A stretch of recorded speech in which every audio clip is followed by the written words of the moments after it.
वक्रतुंड महाकाय सूर्यकोटि समप्रभ निर्विघ्न कुरु मे देव सर्व कार्येषु सर्वदा। आप सभी को गणेश चतुर्थी की हार्दिक शुभकामनाएं। आज के दिन भाद्रपद मास के शुक्ल पक्ष की चतुर्थी के दिन श्री गणेश जी का जन्म उत्सव के रूप में गणेश चतुर्थी मनाई जाती है और इस दिन इसके साथ साथ व्रत भी रखा जाता है।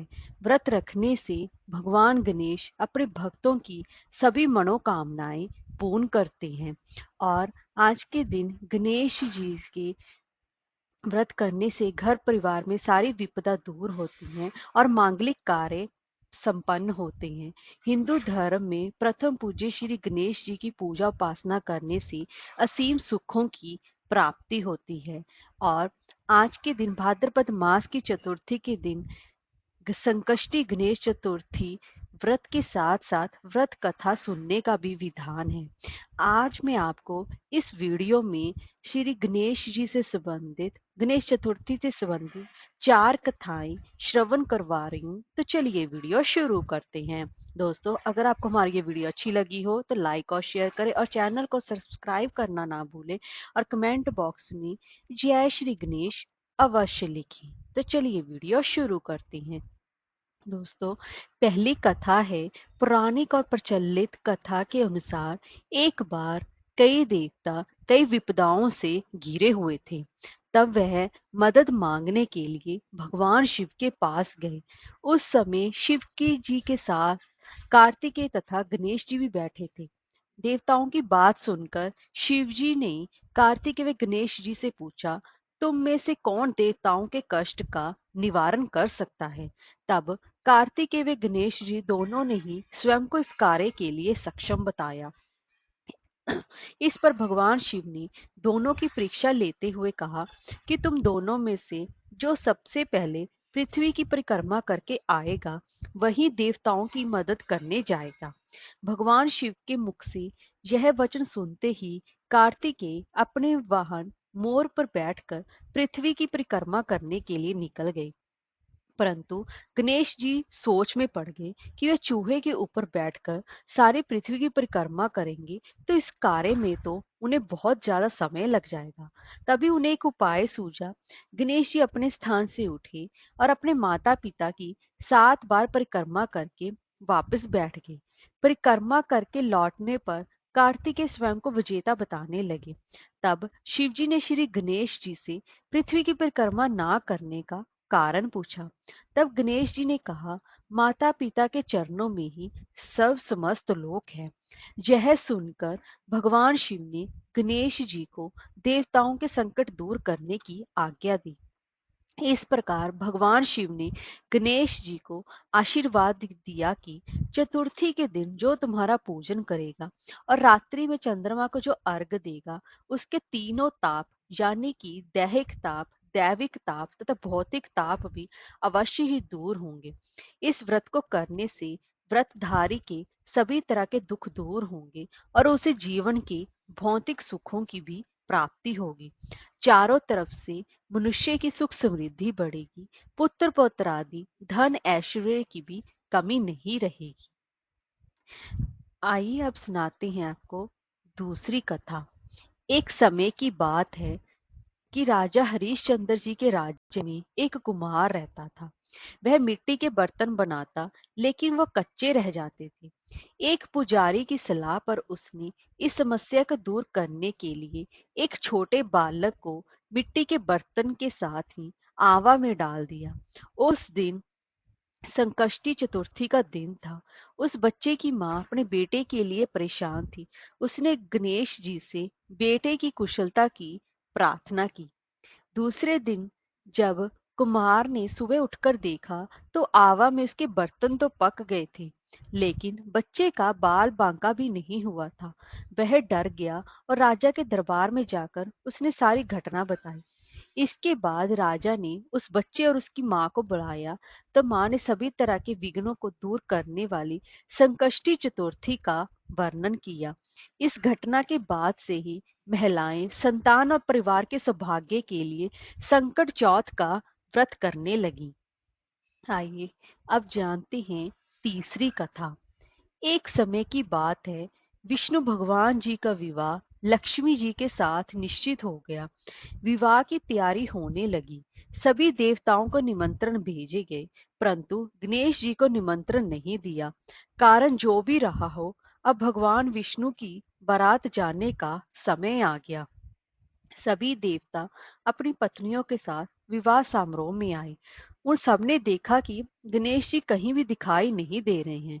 तब वे आपस में चर्चा करने लगे, क्या गणेश जी को न्योता नहीं भेजा है या स्वयं गणेश जी ही नहीं आए हैं। सभी को इस बात पर आश्चर्य होने लगा। तभी सबने विचार किया ही कि विष्णु भगवान से ही इसका कारण पूछा जाए।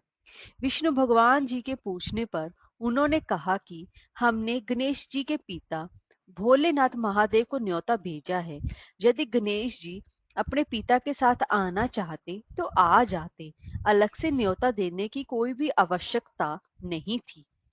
दूसरी बात ये है कि उनको 1.25 मन मूंग, 1.25 मन चावल, 1.25 मन घी और 1.25 मन लड्डू का भोजन दिन भर में चाहिए। यदि गणेश जी नहीं आएंगे तो कोई बात नहीं, दूसरे के घर जाकर इतना सारा खाना पीना अच्छा भी नहीं लगता। इतनी वार्ता कर ही रहे थे कि किसी एक ने सुझाव दिया, यदि गणेश जी आ भी जाएं तो उनको द्वारपाल बनाकर बैठा देंगे कि आप घर की याद रखना। आप तो चूहे पर बैठकर धीरे धीरे चलोगे तो बारात से बहुत ज्यादा आप पीछे रह जाओगे। ये सुझाव भी सबको पसंद आ गया, तो विष्णु भगवान जी ने भी अपनी सहमति दे दी। होना क्या था, इतने में ही गणेश जी वहां आ पहुंचे और उन्हें समझा बुझाकर घर की रखवाली करने बिठा दिया गया।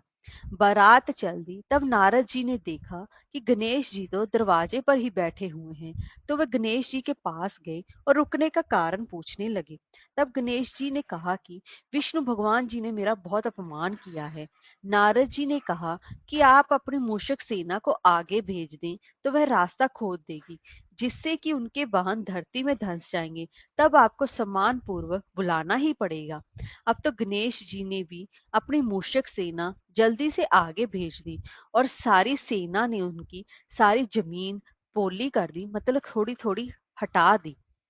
जब बारात वहां से निकली तो रथों के पहिए धरती में फंस गए। लाख कोशिश करे परंतु पहिए नहीं निकले।